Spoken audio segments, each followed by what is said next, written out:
Alcoa Corporate is a very large company. It's about 130,000 people. It's located in almost every country around the world. Alcoa's primary business is primary metals or aluminum. Now, Alcoa about 30 years ago began diversifying and now has a relatively large plastics organization as well, which we're a part of. It's one thing for me to sit here and tell you about all of the work that goes into this, but I think I need to show you for you to fully appreciate what actually goes into one of these little closures.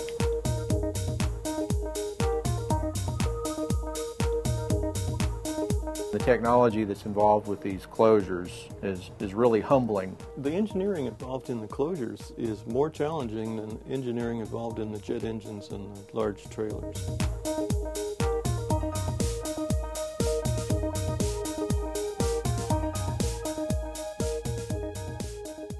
It was difficult in the beginning for me to sell Alcoa just because I didn't know them. I didn't know them as a company.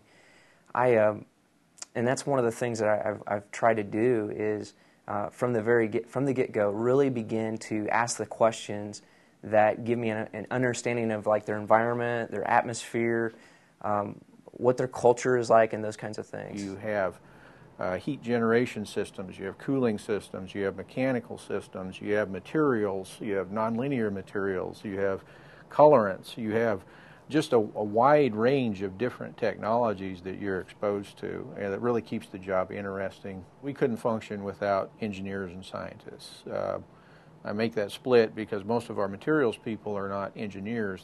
They're more scientific in their approaches. Yes, we have quite a few people that have been hired, that have been referred to us by MRI, and they've been become key parts of the organization. When I first started working with Alcoa, started working with them, trying to build a relationship with them, I had known Dave, I had known him, but he was working in a little bit of a different industry. I knew he was a really smart guy, I knew he was a very intelligent engineer, but I wasn't making the connection early on that he would have been a good guy for Alcoa. But through the process of the relationship, and this is why it's so key to know your clients, I started learning and started thinking more and more about Dave would be great for this company. Dave was a real diamond in the rough because he didn't come out of the packaging business, out of the polymers business, but he came to us with a wealth of general knowledge, of real strength. In fact, I've been on both sides of it now. I was recruited here by MRI, and I've used MRI and interviewed other people for jobs to help me.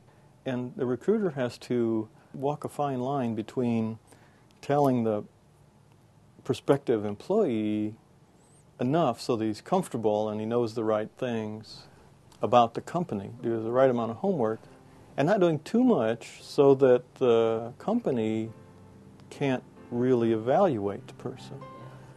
And not every recruiter finds the right balance, but I'm happy with MRI. You have to have that balance of educating them enough but really leaving them. In fact, I will literally say to candidates, I'm not going to tell you that.